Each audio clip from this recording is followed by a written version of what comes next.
it's funny because I always grew up listening to sports radio talk. And the other day, Tuesday, I was sick. I went home throwing up crazy. I had like a stomach bug, throwing up everywhere. I didn't even know I could throw up that much. Throwing up everywhere. I was like, I got to just listen to something to get my mind off of it. So I put on Brandon and Sal, believe it or not. A lot of yelling. I love both of those guys, but they yell a lot. Well, I don't like both of those guys. So I listened to them for 5 minutes, and I'm getting like a headache. I can't listen to them. And then this morning, I put on your show. And it's actually like you learn something. It's not just going back and forth. Yeah. It's not just, this is how I became a Mets fan. Yeah. Sal Licata telling me how, I don't care how you became a Mets fan, Sal. I don't care. They stink. Yeah. How about that? Yeah. So I am now, as I get older, kind of like, the sports talk to the Republican talk or the news talk. The news, like you just brought up right there, the race system in sports and how everybody wants to make it about race. It doesn't matter.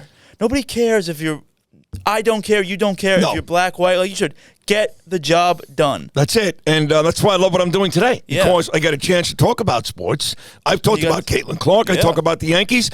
But I'm not bogged down in the minutia, which when I was at WFAN for 5 years and on and off for 18 years, they really make sure you stick with it. And now you're taking grown men who have children and real-life problems, and you're reducing them, to be honest, to morons. To getting angry over basketball. When, in fact, we'll have to worry about where my kid can go to college because people hate Jews. So I couldn't do it anymore. But, yes, we do talk sports on my show just enough to whet the appetite. We talked about the Yankees.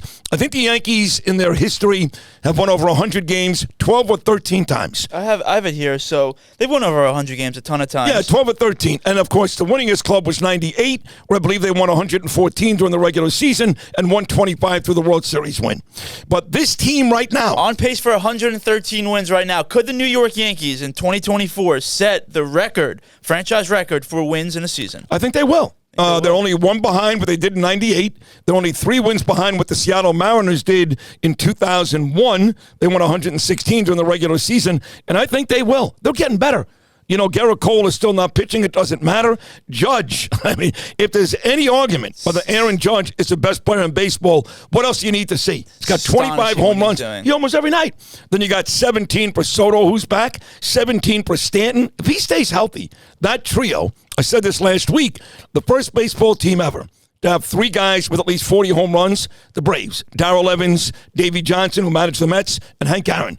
These guys stay healthy, you may get 50 with 3 guys on the same team. They are that good. So the Yankees, and they get Garrett Cole back even better. The Yankees are the real deal. Coming back? Who? Jason Dominguez, their top prospect, outfielder. He's coming back. He just got reinstated to AAA yesterday. It's a good time to be a Yankees fan. Well, it is. And you know what? Baltimore's a very good young baseball team. But that's it. Toronto offers zero competition. Tampa Bay's not what they've been under Kevin Cash the last couple of years. The Red Sox are not very good.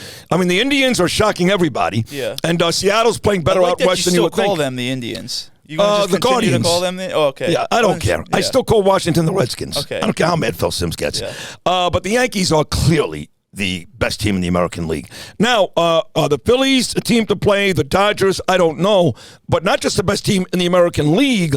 Right now, 60 games in, the Yankees are the best team in baseball. You're talking about the Yankees being the best team in baseball without the reigning AL Cy Young Award winner, too. Think about that. Scary stuff. Yeah. Judge could break his own home run record again this year, and then you just have Juan Soto in that lineup. One concern I have for the Yankees, and I just have to bring it up because I'm not rooting for the Yankees. I'm a depressed Mets fan. Now, I respect the Yankees. They do it the right way. They have great players. They have a great organization. One concern I have about the Yankees is outside of that top 4, I guess, will include Stanton. So, Volpe, Soto, Judge, Stanton. I guess you can count Verdugo. The lineup kind of dies. Well, you just gave 5 guys. Well, that's enough to win. It's enough to win, I guess. And you get a little bit. Is that enough to win? Yes. You get a little bit. Rizzo's an automatic out at this point. But you get Trevino gives you something. He gives you something. He's been okay the last few weeks, but for the most part, he's an automatic out. Well, you're not going to have an all-star at every position. Yeah, you're not. If you got 5 guys that you can count on, you're relying and 3 of them the best power hitters in baseball, you're fine. You're fine. And again, they can pitch. That's the biggest thing in baseball still to this day. I know they scored 21 runs the last 2 days against the Royals. If you can pitch, you're going to win. This kid, Heel, we talked about him last week. He might start the All-Star game. He should. He's been the best pitcher in baseball. Should. The No problem bullpen, with it. and the Yankees, right now, they get a little shoddy on D once in a while. Don't forget Gleyber Torres. Yeah, he's been still awful dangerous, too. I forgot to mention him. He's another guy that's been awful. He's been awful, but he's been hitting up, hit a off and bomb on. yesterday. He's still dangerous.